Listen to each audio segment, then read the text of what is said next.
One of the questions that I've had quite a lot since Christmas, it's now January 2019, so we're in the lead up to the 1920 Clip Around the World race. And one of the questions I get, well, there's two questions I get asked all the time. I'm going to address two of them in two different videos today. So the first is, what do I pack for one of the cold legs? Now, first of all, what is a cold leg? Of course, oceans are pretty cold over most parts of the world, especially on the race course, but there are some legs which are a lot warmer than others. Leg 1, generally most of the time relatively warm. You're going through the tropics obviously, so you've got the lead up and then the exit from. And so therefore I wouldn't call that a cold leg, although you are starting in UK waters or Northern European waters and you are ending up possibly further south, at Uruguay way or something like that. So it can be cold, but so you need to take clothing to allow for that, but it's not what I'd call a cold leg.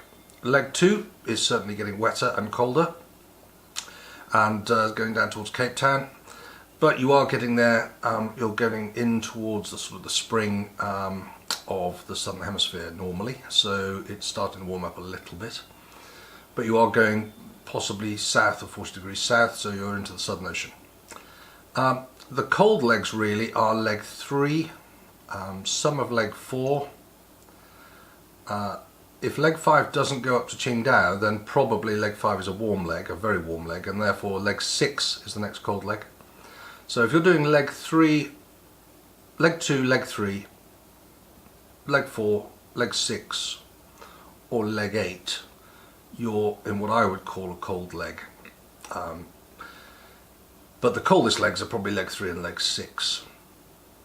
So we've defined that. So if you're doing leg 3 or leg 6, or if you're around the world crew, what should you pack for those legs? Okay, there is normally a weight limit.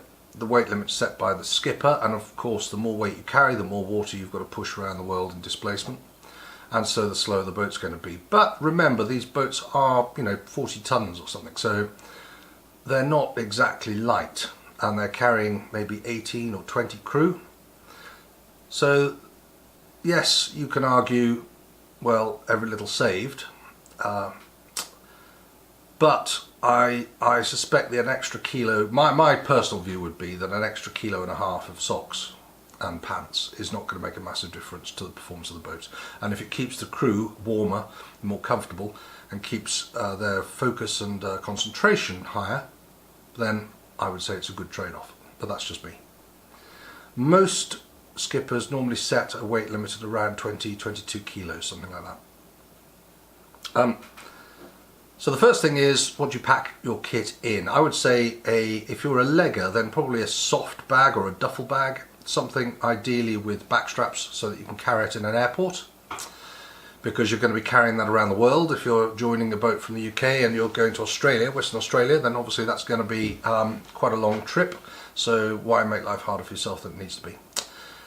It needs to be a collapsible bag so that you can pack it away with possibly some remnants of bits and pieces in it in the boat somewhere, and it needs to be waterproof, I would suggest, so that if it is in the boat and it ends up in the bilges or under a load of victualling bags, it's not all going to get soggy and destroyed.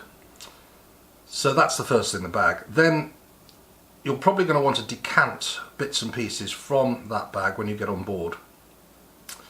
So when you get on board, you're going to decant maybe your base layers, your pants and your tops, and then you might also have a bag. I normally run a bag which has a head torch, a torch, gloves, woolly hat, snood, sort of neck scarf, all those sort of bits and pieces that you're going to use, a safety knife, Leatherman, anything you're going to take up on deck every watch, I would pack into one bag, and I'd have that clipped into my bunk area, which you'll probably share with somebody else, so have 2 bags, one at each end, and then that way you can just dip into it. If you have to get on deck quickly, you know where everything is. So I probably had, what did I have? 4 or 5 small 10 litre, probably 10 litre gill I had, but it doesn't matter what they are. They have a panel in them so you can see into them. So I had some gill bags. they're dry bags, so that you fold them up and clip them and they stay dry. And certainly on the 68s, on the 11-12 race when I was racing as crew on the 68s, the certainly CV6 at the time, on the North Pacific, very wet leg, we were getting a lot of water coming in through the stanchion posts, and we were toward the end of the race, and so, you know, stanchion posts were warm and what have you. And we were getting a lot of water into the boat, and it was just really useful to have all your kit in dry bags, so that even if you've got a lot of water in and you've got dry bags literally floating up and down the cave lockers, nothing's going to get wet, and you can bail it out every day. So, dry bags are always good.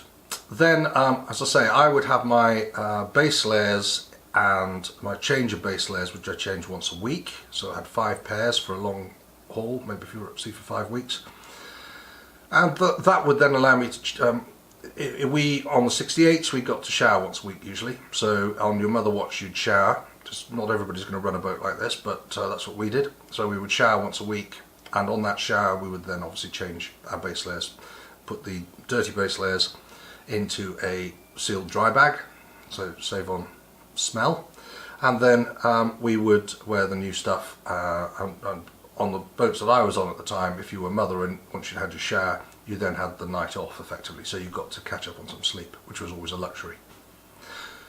So that is base layers. I would say 1 pair of base layers per week.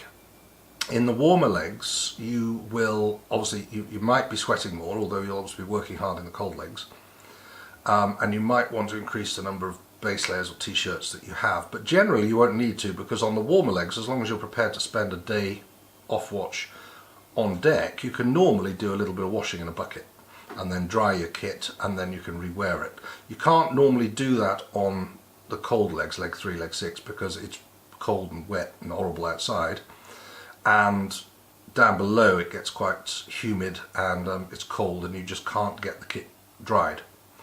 There are ways of drying kit in an emergency, which I'll talk through in another video. So what's the base kit that I would suggest for a cold leg, just sort of the basic kit? Well, I've had a couple of people ask me recently, and I would say you need to go for base layers. The base layers should be wicking, in other words, they need to be not cotton, they need to be able to take sweat off, and if you get wet, to take that water off your skin. Otherwise you're going to get wet and clammy and get rashes and sores or what have you. So it needs to be wicking base layers. So man-made fibres or merino wool. Some of the man-made fibres have they're treated with charcoal, and that seems to be quite effective at stopping smell, but merino wool is very good for that as well. So once you've got your base layers, I would say, in my case, I had 5 pairs of jockey shorts, merino wool jockey shorts, and I had 5 base layer wicking shirts. 3 of them were short sleeved and 2 of them were long sleeved. And the long sleeved you could then either wear when it's colder, or you could wear when it's hot, because I was a round the worlder. So for hot legs you could put the long sleeve on. All of them UV protective, because you've got no way to shelter from the sun on a race boat. There's no biminis or anything like that, or if there is a bimini, you got it wrong somewhere. Then on top of that, the next layer would be, in the cold legs, I would go for possibly a pair of long johns, light-ish weight long johns, almost like tights or stockings. Tights probably. Stockings if you like, but I would say tights is probably better. And then those long johns, you can get them there, you know, again, merino wool is good. Again, they need to be wicking so that they will dry when they get wet. And those for cold legs, those are great. Then on top of that, you're going to put I would say a really good fleece, a Polartec fleece, Musto. I had a really good Musto fleece, which was quite expensive, but really was great. And that's all I needed as a fleece, was just that one fleece. Comfortable, warm, really warm, it's great. Then on top of that, I would go for mid-layer salopettes. That's fleece-lined salopettes, probably up to chest height if you can get them. They're a formal mid-layer. So you've got your wicking base, then you've got your mid-layer, and the mid-layer keeps you warm. And they're sort of shower-proof, I'd say. But they're not really waterproof, but they're shower-proof, and they're there to keep you warm. Then on top of that, a mid-layer jacket, which is like a sort of a warm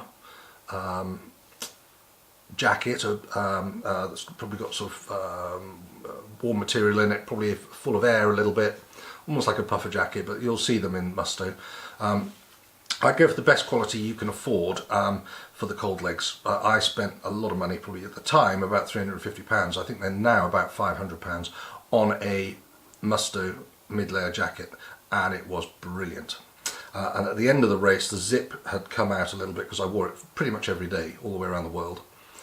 And so when the zip was coming out, I wrote to Mustoe. They said send it in. I sent it in. They sent me a completely new zip and everything in there. So pretty good. So that's quite a lot of stuff you've got on there to keep you warm. That said, on a cold Southern Ocean or North Pacific night when it's blowing 35 knots plus and you haven't got a lot of work to do because you're reefed down and you're just trunking along, you are going to get cold. So other ways to deal with that, so you've got all your base layers there. You've got to then put a shell on to keep you dry. So you'll get a shell as part of the Clipper race, and that shell is an Ocean. I think it's HPX range, top of the range Mustoe. Normally, I think that would be the case. And that should keep you dry as long as you wear it properly. So by wearing it properly, I mean make sure that the neck is properly tight and tight. A lot of people don't like the fact that they're not jackets, that they're smocks. A smock is much better, much better. Keeps you drier. But make sure that that's tied up tight, that your wrists are tied up tight. Make sure that you've got it all pulled in properly so that it's firm. And then when you put your boots on, make sure that you put your boots on. Then you should have gaiters on your boots to stop water going down your boots. If you haven't got gaiters, buy some aftermarket gaiters for the cold legs. Some of the boots like Le Chamoux and the Mustoe boot and the DeBarry Crosshaven all have gaiters. So I have my views on boots, but I would say you've got to have gaiters. Then you pull the Fowley bottom over the boot and then velcro it tight, and then you pull the gaiter over the top of the bottom and then pull that tight. That way you've got very waterproof section. Even if you get hit with a wave and it hits you from behind, it's not going to blow down into your boots. What you might decide to do rather than Fowley's on the cold legs is to wear a dry suit. Now Mustoe HPX is a great dry suit. I had one for the 11-12 race which I wore. Lots of companies make the dry suits. They are quite bulky as extra kit, so in terms of weight you might find you've got a problem because you've got your Fowley's and you've got your dry suit, and I didn't want to wear a dry suit all the time, and it does take a bit longer to get into a dry suit, so I quite liked having the Fowley's and being able to change between dependent on the conditions. Also, if you're in a team photo and you have a red dry suit and everyone else is wearing yellow Fowley's, for example, you're not going to be fitting in with the team. And also if you wear a non-team branded dry suit, it's probably likely that they won't want you in the photo because you know this is getting more and more professional in the way that the race runs. They have sponsors, so you'll be expected to wear sponsor kit, and especially if they provided it. So you're going to have to carry 2 lots of kit, and that can be a bit of a pain. You can get around that with there's an Ursuit MPS dry suit which we sell. It's about £500 or £600. It's Gore-Tex, lightweight, weighs about 1,000 grams, packs down to about this size, like a small sleeping bag, very small sleeping bag, and those are pretty good because you can wear them over your warm stuff but under your Mustoe Fowley's, and therefore you're still branded properly, you still fit in with the rest of the team, but you've got a dry suit. So now why would you need a dry suit? They don't really keep you any warmer. They'll keep you drier, but you will potentially sweat underneath them. So in my experience, a dry suit doesn't keep you that much drier. If you're on a Volvo boat and you're underwater every 3 seconds, then yeah, a dry suit's going to keep you drier. Clipper boats, you're going to be underwater a lot on deck, but it's not quite as extreme most of the time. So you probably don't need a dry suit. You could, as long as you wear your Fowley's properly, you get away with it, but you get wet from time to time. But the big advantage to a dry suit, of course, is if you are unfortunate enough to go over the side and if you are, if you haven't clipped on for some reason and you're lost from the boat, then your survival time in the cold ocean is very limited, very limited. Obviously nobody plans to go over the side. Everyone is taught how to clip on, everybody is taught about double clips. But accidents happen, people do silly things, people get tired, shortcuts, and it shouldn't happen, but sometimes, of course, these things do. And if you end up in the water, you want to be able to survive for as long as it takes for the boat to get back to you. And in big conditions, that could be quite a while. They may have to find you first, and then they've got to recover you. So I would say that if you can afford a dry suit, it's a great insurance policy, especially for the cold legs. For the warmer legs, not so much of a problem, because your survival times in warm tropics are going to be a lot longer. So not so much of an issue. But if you're talking about a 20 or 30 minute survival window before you're going seriously hypothermic, then I would suggest that a dry suit is a good investment. Only you can know that, and it's one of those things. But if you go for a dry suit, then you have to decide, do you go for a whole dry suit, which is going to be a heavy bit of kit, which is taking up a lot of room, or do you go for something lighter you can pack away on the warm legs if you're around the world, and then bring out on the cold legs? And if you're going for a lightweight dry suit, the mid layer is worth considering. If you're going for a heavyweight, if money is no object and space is of no object, then you could consider going for the heavier weight option. Other things to consider: fleece lined balaclava, sharkskin do one, great for cold legs, especially those cold winter sort of cold evenings in the Southern Ocean. They're about 30 quid. Polartec or woolly hat, Polartec probably better because they dry faster. Probably 2 of those in case you lose one. Sunglasses still, because it does get bright, and probably 2 pairs in case you lose a pair. If you wear glasses, I'll do another video on that as to how you can manage glasses and wearing glasses and contacts and all that sort of stuff.